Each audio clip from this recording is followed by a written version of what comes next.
Welcome back to the channel, my friends. It's a joy to have you with us once again. Whether this is your first time or you've walked many of these paths with us already, this space is a sanctuary for the heart and mind, a place where we question, reflect, and hopefully emerge a little lighter and wiser. Today, I want to share a perspective that may shift how you experience life's challenges forever. We all know what it's like to go through something that seems terrible. Maybe it's a job loss, a betrayal, an illness, or simply a day that feels like everything is against you. And when it happens, we call it a bad situation. But what if the real suffering didn't come from the event itself, but from the way it disturbed your inner peace? In other words, is something truly bad because of what happened or because of how much it shook your mind? That's what we'll explore today. Let's begin with the words of the Buddha, who said, "A thought that disturbs your peace is the true thief of your joy." He didn't say that failure is the problem, or loss, or discomfort. He said the disturbance of your inner balance is the root of suffering. And once you really absorb this teaching, something remarkable happens. You stop fighting the world and start transforming your response to it. Let me tell you a story. A woman named Rachel was preparing for a huge presentation at work. It was a project she had poured her heart into for months, but the night before, her computer crashed. Files were lost, panic set in. She spiraled. Her thoughts raced. "If this is a disaster, I'm doomed. Everyone will think I'm incompetent," she cried. She barely slept. She went into the meeting shaken and emotional. Now contrast that with her colleague, James. A few weeks earlier, James had missed a major opportunity due to a travel delay. His flight was cancelled. He missed a panel he'd spent weeks preparing for. But when someone asked if he was upset, he shrugged and said, "Maybe it wasn't meant to be. I've got time to rest now." Same kind of setback. Very different response. So what made Rachel's situation worse? Not the lost data, the disturbance in her mind. And what made James peaceful? Not better luck, the steadiness in his perspective. This is the heart of the teaching. Pain is inevitable. Disturbance is optional. When something unpleasant happens, your nervous system reacts. That's natural. But what happens next is where the real karma is created. Do you fan the flames, or do you sit with the fire until it burns down?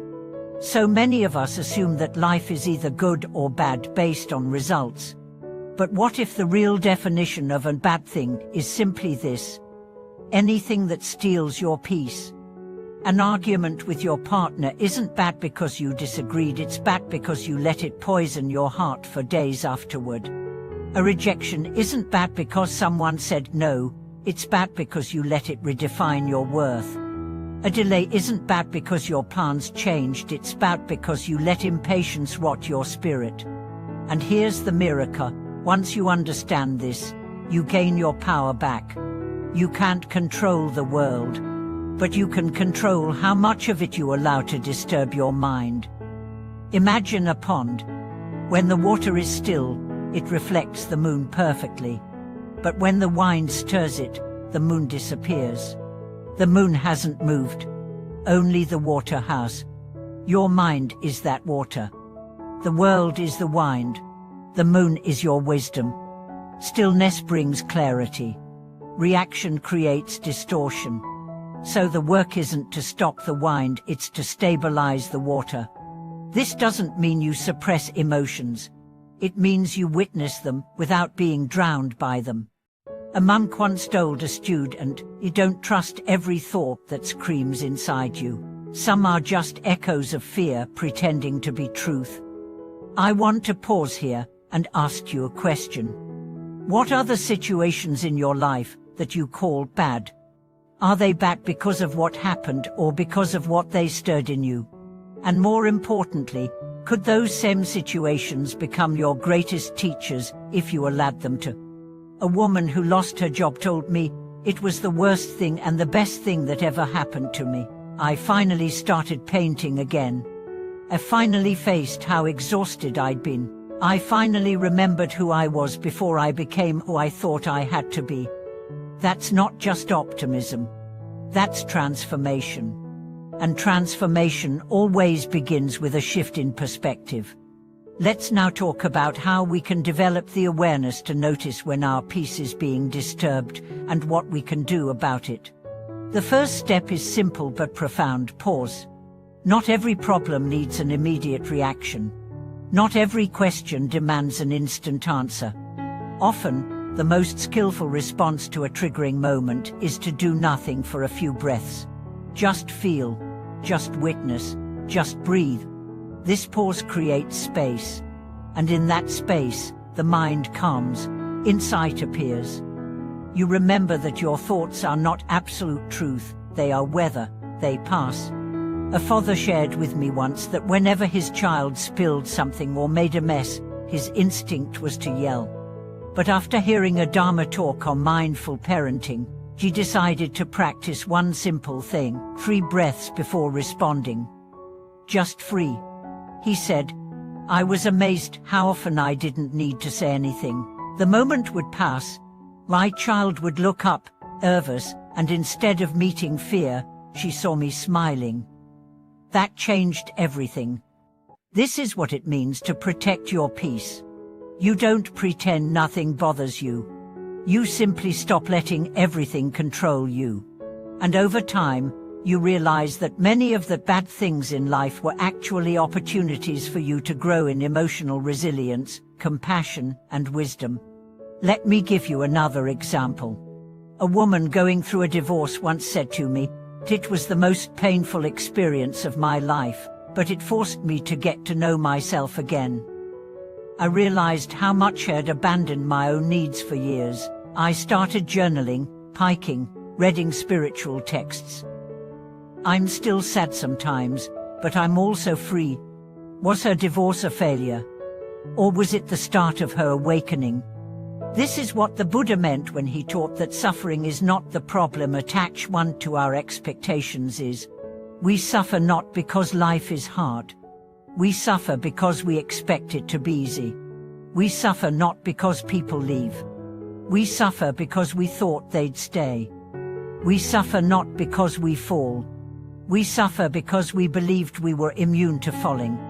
Once you drop these expectations, something beautiful happens. You begin to meet life as it is, not as you wish it to be. You stop labeling everything.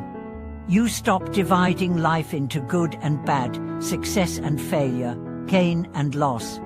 You just live. You just flow. You respond instead of react. You become the still pond again. Even when storms come, you remember the storm is temporary.